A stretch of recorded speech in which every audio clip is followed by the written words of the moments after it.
Pela graça, bondade e misericórdia de Deus, chego até você para mais um Falando ao Coração, o programa nosso de cada dia.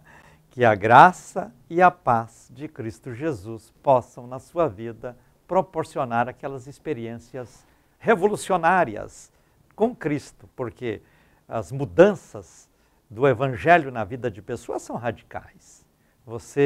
A primeira mudança é essa, você está caminhando para o inferno, você passa a caminhar para o céu. É a grande mudança. Inversão de valores e coisas assim, importante que vai acontecer na sua vida, que você não pode deixar de ouvir falar sobre Cristo Jesus. O programa Falando ao Coração de hoje está começando. Quero ler com você Malaquias capítulo 3, versículo 10, e já começar a falar no assunto de hoje, que vamos extrair deste texto bíblico. Leia comigo. Diz assim: Trazei todos os dízimos à casa do tesouro, para que haja mantimento na minha casa, e depois fazei prova de mim, diz o Senhor dos Exércitos, se eu não vos abrir as janelas do céu, e não derramar sobre vós uma bênção tal, que dela vos advenha a maior abastança. A oportunidade para você viver a vida cristã é a mais alvissareira de todas elas. Quando você abre o coração para Jesus, sua vida é transformada de criatura para filho de Deus. O seu nome é escrito no livro da vida. Você passa a fazer de um povo que um dia vai morar no céu, fazer parte deste povo. Você passa a viver bênçãos enormes e preciosas e gloriosas de Deus na sua vida. Porque todas as promessas bíblicas são para os filhos. E toda a herança que fala a Bíblia Sagrada é para aquele que é filho de Deus. Então, você tem a oportunidade, começando a viver uma vida cristã, ter a sua vida transformada, passa a ser uma nova criatura e desfruta de bênçãos preciosas na sua vida. Mas olha, a vida cristã começa com o A do arrependimento. Você precisa arrepender-se daquilo que você vive até aqui, para que você possa ter disposição e ser bem-sucedido na nova vida que você vai abraçar daqui para frente. Porque a entrada de Cristo na vida é como a entrada de Cristo na história. Quando você avalia a entrada de Cristo na história, você chega à conclusão de que ele dividiu a história ao meio, antes dele e depois dele. A vida é assim. Quando você olha para a Bíblia, você vê que a Bíblia está composta de dois importantes volumes, que é o Antigo Testamento, com 39 livros, e o Novo Testamento, com 27 livros. O que é que faz a divisão entre Antigo Testamento e Novo Testamento? Justamente a entrada de Cristo, a história de Cristo contada e narrada na Bíblia. E a vida da pessoa? Como que ela tem a sua vida dividida em antes e depois? Justamente com a entrada de Cristo. E a entrada de Cristo é quando nós arrependemos da vida que levamos e concluímos que nós precisamos de ter Cristo para levar uma vida nova. Jesus entra e aí você tem a sua vida marcada pelo antes e pelo depois. Mas depois que entrou Cristo, você foi transformado numa nova criatura. Tudo começa com o arrependimento, que é a letra A. Aí depois do arrependimento vem o B, do batismo. O próprio Jesus diz, quem crer e for batizado será salvo. Quando você arrepende, você crê.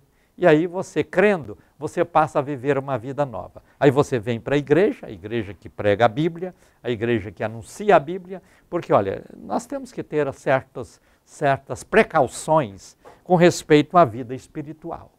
Você vai seguir aquilo que os homens escrevem sobre vida espiritual? Se nem eles mesmos têm a capacidade para compreender tudo, porque eles só estão vivendo uma parte. Então nós precisamos de entender que a Bíblia Sagrada é o livro que tem autoridade capaz de nos orientar sobre vida espiritual. Porque a Bíblia foi inspirada por Deus, escrita por homens, mas sob a inspiração divina. Então é um livro que seria como que ditado pela boca de Deus. Então é o livro do Criador para o ser criado que somos nós. E aí nós começamos a viver segundo aquilo que a Bíblia orienta. Então, como nós vamos fazer para saber se estamos no caminho certo? Estou na igreja certa, eu sirvo a Deus da maneira correta, comparando com a Bíblia. A Bíblia é como um espelho. Você olha para o espelho e diz, eu preciso mudar aqui, preciso consertar aqui, preciso melhorar aqui, coisas assim. Assim é a vida cristã. Você olha para a Bíblia e diz, eu devo corrigir isso, eu devo mudar isso, eu devo melhorar nisso, eu devo compreender que a necessidade de mudança é orientada pela Bíblia Sagrada. Então veja, você arrependeu quando você creu em Cristo. Aí você veio para a igreja e diz, eu quero agora me identificar com aquilo que Cristo ensinou, que é o batismo. Aí você vai para a letra B, que é batismo. Não, mas eu já fui batizado, alguém vai dizer, quando era criança. Eu não estou falando de um batismo instituído por uma religião. Eu estou falando do batismo mostrado pela Bíblia Sagrada. E Jesus, quando mandou batizar, primeiro ele foi batizado. Lembra que Jesus, já com 30 anos de idade, foi até o Jordão e João, o Batista, que é o batizador, estava lá batizando e Jesus chegou e disse, eu quero ser batizado. João até não queria, mas Jesus convenceu João e Jesus entrou na água e ali ele foi batizado. Mais na frente, Jesus está dizendo, quem crer e for batizado, porque no cristianismo é assim, não é aquilo, faça o que eu mando e não olhe o que eu faço, não é assim. Jesus está dando a orientação segura, faz o que eu mando e olhe o que eu faço. Jesus já tinha sido batizado e agora está mandando batizar. É a letra B da vida cristã. Então, estou falando sobre degraus. O primeiro degrau, arrependimento. O segundo degrau, batismo. E o terceiro degrau, comunhão. Aí você vai viver o ABC da vida cristã. A de arrependimento, B de batismo, C de comunhão.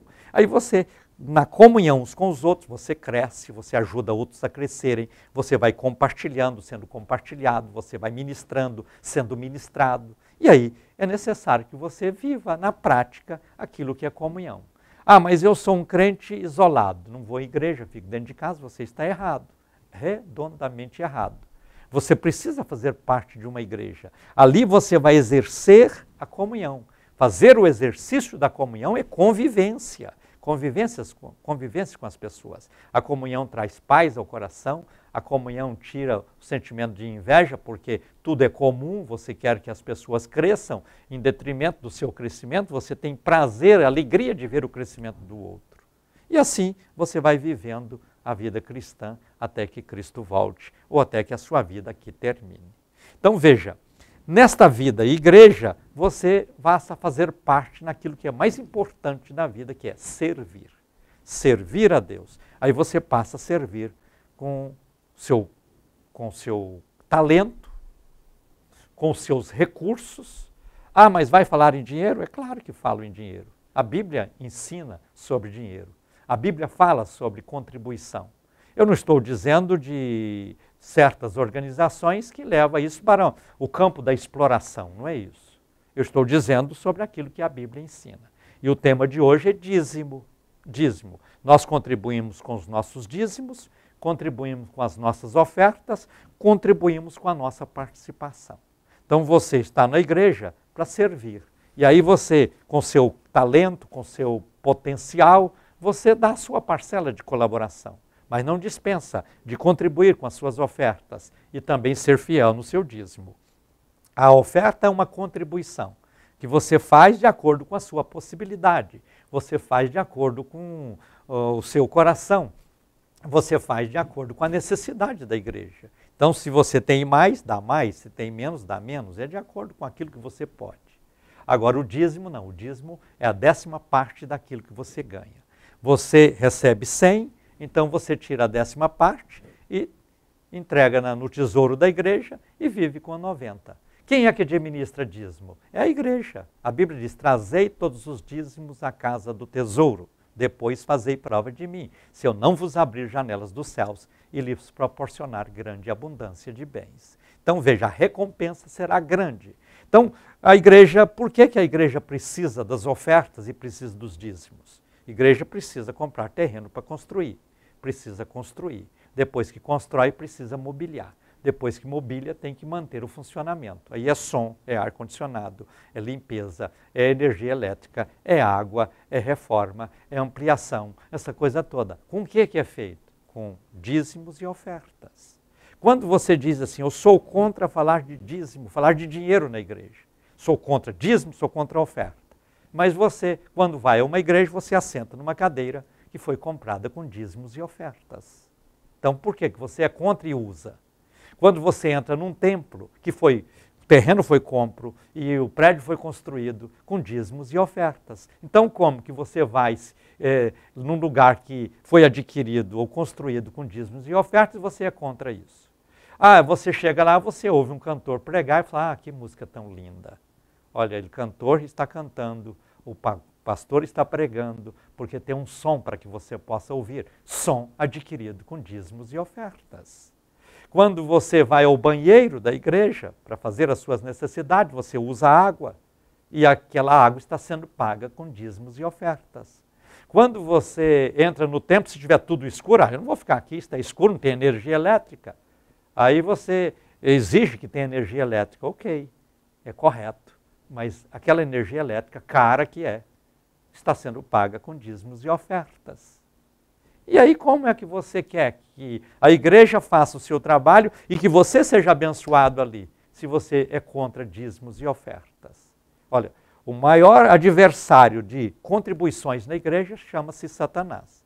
Porque com as contribuições, a igreja amplia, a igreja cresce, a igreja desenvolve, a igreja mantém o seu funcionamento, a igreja cria oportunidade para que as pessoas possam ali reunirem para viver a comunhão e servir a Deus e serem edificadas e fortalecidas. Então, estou falando no programa de hoje sobre dízimos. Dízimos, a 10ª parte daquilo que você ganha.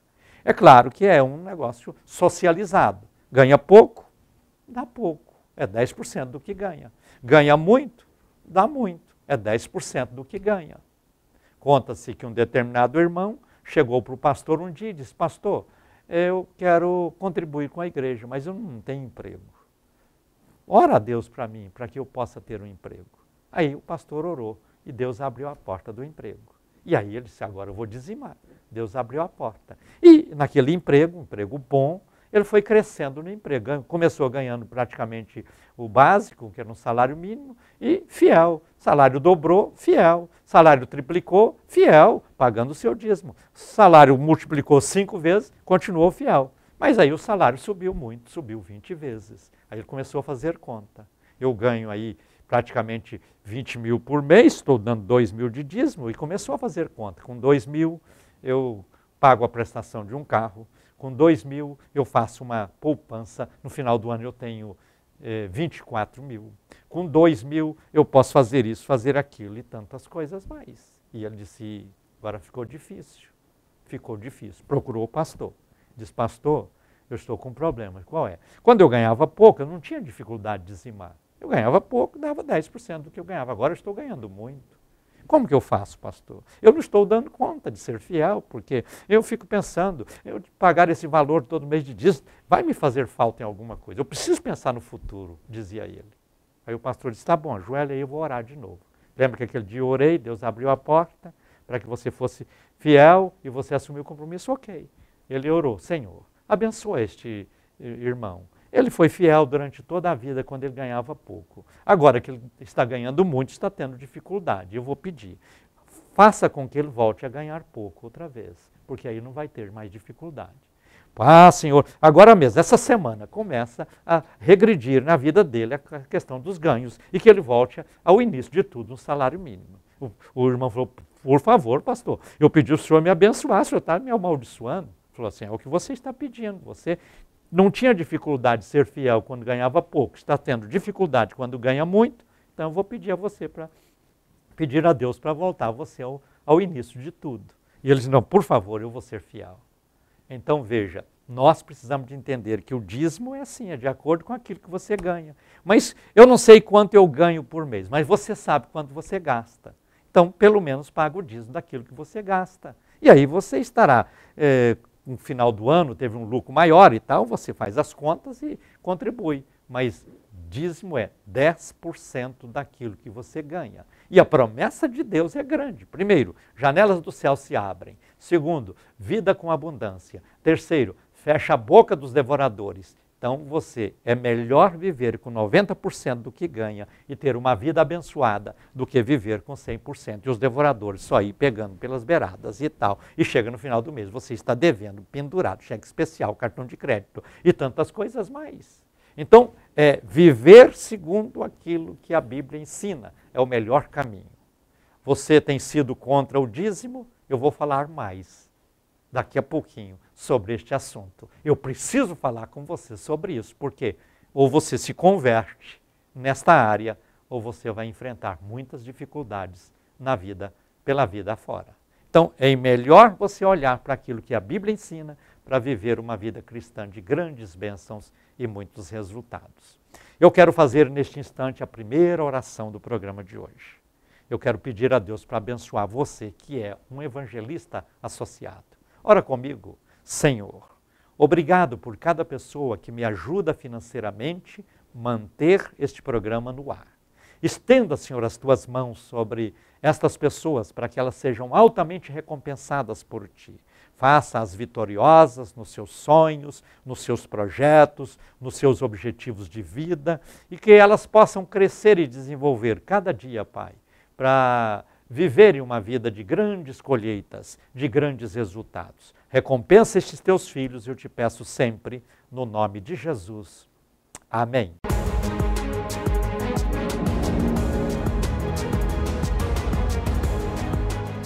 O primeiro deles é Pedro Henrique de Almeida, da cidade de Jaraguá, aqui em Goiás. O Pedro Henrique nos relata que estava com dificuldades de relacionamento com a filha, a Mariana, de 12 anos de idade. A adolescente estava revoltada e ele não conseguia contornar a situação e acabava agredindo a filha com palavras até pesadas. Isso o deixava constrangido e já não sabia o que fazer. A situação começou a mudar quando uma irmã da igreja, onde é membro, disse que incluiria o nome dele, o nome da Mariana, aliás, no altar da intercessão. Além disso, pediu a ele que também intercedesse pela filha, antes de ir para o trabalho, durante o programa, falando ao coração no altar da intercessão. O Pedro Henrique fez isso. E não demorou para a situação começar a mudar. Ele deixou de atacar a filha e a filha começou a respeitá-lo como tinha sido ensinada. A família voltou a ser uma família de verdade, com muito amor, com muito carinho, com muito respeito e grande amor a Deus. Nosso irmão está muito feliz em ver Deus resgatar sua filha. Ele agradece ainda ao pastor Gentil pelas orações feitas diariamente no altar da intercessão. Veja a importância de conhecer a Deus. Porque quando você busca a Deus, Ele te orienta. Orienta como você deve ser como pai, como filho, como mãe, como filho ou filha, como marido, como esposa, como pai de família. O Pedro Henrique estava com um problema e o risco disso é perder o filho. A menina com 12 anos, cheia de revolta, o pai não tendo sabedoria, aí buscou em Deus. Deus trabalhou do lado do pai e trabalhou do lado da mãe e tudo se acertou. E a bênção hoje é real na vida da família. Parabéns, Pedro Henrique, pela sua vitória. Esse é o testemunho do Pedro Henrique de Almeida, da cidade de Jaraguá, aqui em Goiás. Mais um testemunho eu quero compartilhar com você. Ana Maria Lopes de Aparecida, de Goiânia. A Ana Maria diz que andava muito triste e aparentemente não tinha motivo para aquilo. Ela estava sem entender o que estava acontecendo e começou a orar com o pastor Gentil no altar da intercessão todos os dias, durante o programa Falando ao Coração. Ela também deu início à campanha dos Salmos, crendo que Deus poderia mudar aquela realidade que ela estava vivendo, realidade cruel. Em menos de 2 semanas, nossa irmã estava feliz e com muita vontade de viver. A tristeza simplesmente bateu asas e voou. E a Ana Maria ficou alegre e feliz. E agora agradecida a Deus pelas orações recebidas diariamente pelas campanhas dos Salmos. Esse é o testemunho da Ana Maria Lopes de Aparecida, de Goiânia. Ela falou de campanha dos Salmos. Falando ao coração assim. É um canal importante de bênçãos. Aqui você pode orar comigo no altar da intercessão e ser abençoado. Você pode contribuir me ajudando a fazer o programa e ser recompensado. E você pode fazer a campanha dos Salmos e ser edificado. De todas as formas, você está recebendo bênção. Como fazer a campanha dos salmos? É o seguinte, você lê o salmo da semana 20 vezes por dia durante 5 dias. Qual é o salmo dessa semana? As 751 semanas eu proponho aqui as campanhas dos salmos. E o salmo desta semana é o salmo 134. Salmo que eu quero que você faça a campanha, lendo 20 vezes por dia, durante 5 dias, 100 vezes no total. Isso vai ser bênção e bênção maravilhosa de Deus na sua vida. Deus vai fazer uma grande obra no seu coração. Lembrando que você pode fazer a campanha para você ou para alguém que você ama.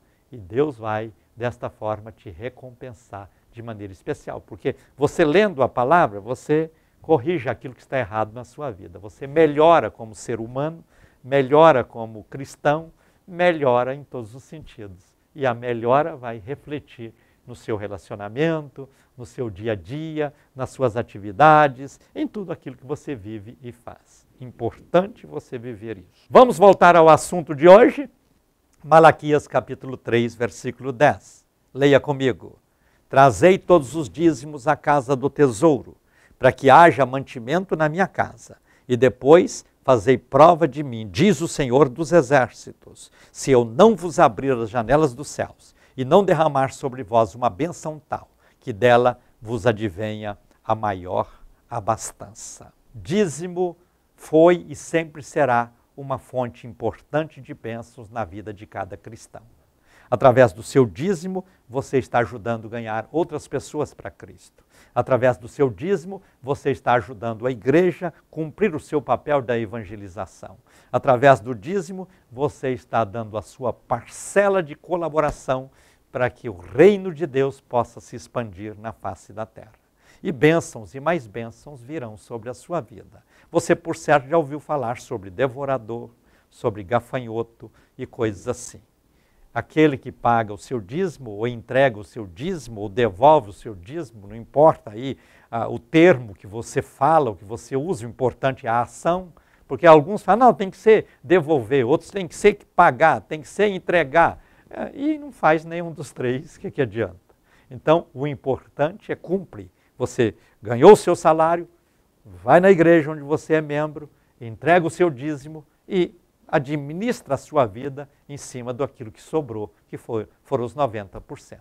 Dízimo não é o que sobra, dízimo é o primeiro, e aí você vive do que sobra. E vivendo do que sobra, você vai viver muito melhor do que se vivesse com o todo.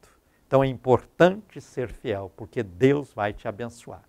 Conta-se que um irmão tinha no seu coração este propósito de contribuir com os dízimos, e ele tinha uma prática interessante. No dia que ele recebia o salário na igreja, a primeira coisa que ele fazia era passar na igreja e entregar o dízimo, antes de ir para casa. E naquele dia que ele recebeu o seu salário, recebeu o dinheiro no envelope, ele já separou a 10ª parte e passou na igreja, chegou lá, já no finalzinho do dia, depois do expediente do seu trabalho, e entregou o seu dízimo.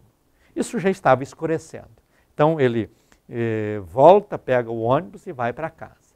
Quando ele desce do ponto, indo à sua casa, para a sua casa, já escuro, um ladrão o abordou no caminho que ele estava. Com a arma na mão, disse, entrega tudo ou você morre. Ele enfiou a mão no bolso, tirou o dinheiro que tinha e entregou na mão daquele homem. E o homem disse, olha, vai embora e não olhe para trás. E ele foi.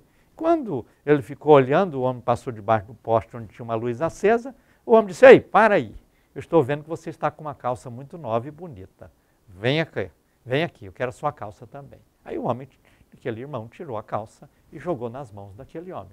Aí aquele ladrão pegou a calça velha que ele estava usando, tirou, jogou, falou, veste isso aí para você não ir sem calça para casa. E ele vestiu e foi embora para casa. Chegando lá na casa, ele chegou meio chateado, muito chateado, nervoso, assustado.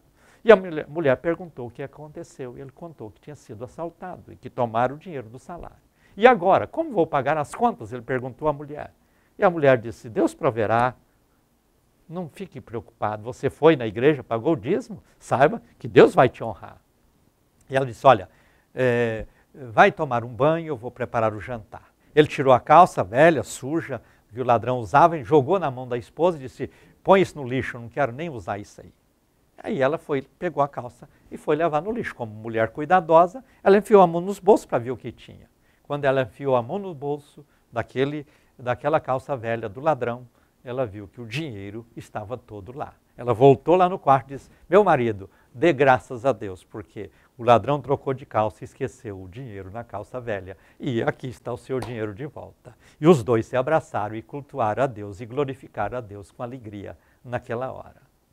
Ser dizimista significa estar debaixo da bênção, da prosperidade e da vitória de Deus na vida financeira. E é importante você entender este princípio, porque entendendo e praticando, você só tem a comemorar grandes e preciosas bênçãos na sua vida. Trazei todos os dízimos à casa do tesouro. Entrega o seu dízimo. Não é você que administra o dízimo. É errado você dizer assim, eu vou dar tanto numa igreja, tanto noutra igreja, vou dar tanto para uma pessoa pobre, tanto comprar uma cesta. Não, não é isso. Você pegou o seu dízimo, você leva para a igreja e quem administra dízimo é a igreja, a casa do Senhor, aquele lugar onde você frequenta. Seja um dizimista fiel, coerente com aquilo que a Bíblia ensina e você só terá bênçãos para viver, desfrutar e comemorar a cada dia. Chegou o momento quando eu quero orar com você no altar da intercessão. Prepare-se e oremos juntos em seguida.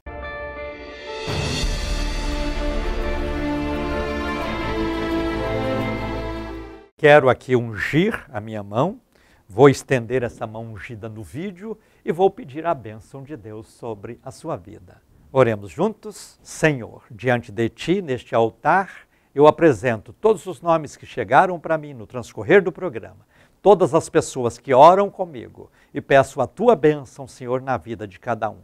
Veja cada necessidade, veja os problemas que cada um enfrenta. Manifesta agora a Tua graça e o Teu poder. Aqueles que estão enfermos, que recebam agora, Pai, a cura pelo poder do nome de Jesus. Aqueles que estão tristes, que eles possam receber a alegria que vem do Senhor.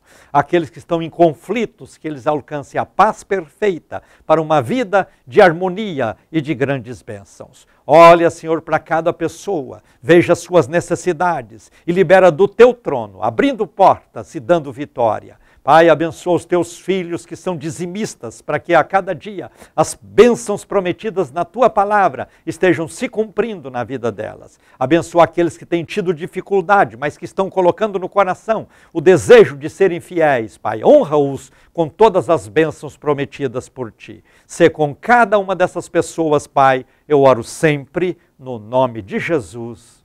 Amém. Estamos chegando ao final do Falando ao Coração de hoje. Quero agradecer você pela honrosa sintonia. Se Deus nos permitir, eu te encontro no próximo programa. Deixo com você o meu abraço ungido, fica na paz do Senhor Jesus, tem o melhor de Deus acontecendo na sua vida. Deus te abençoe e diga comigo, a vitória é nossa pelo sangue de Jesus.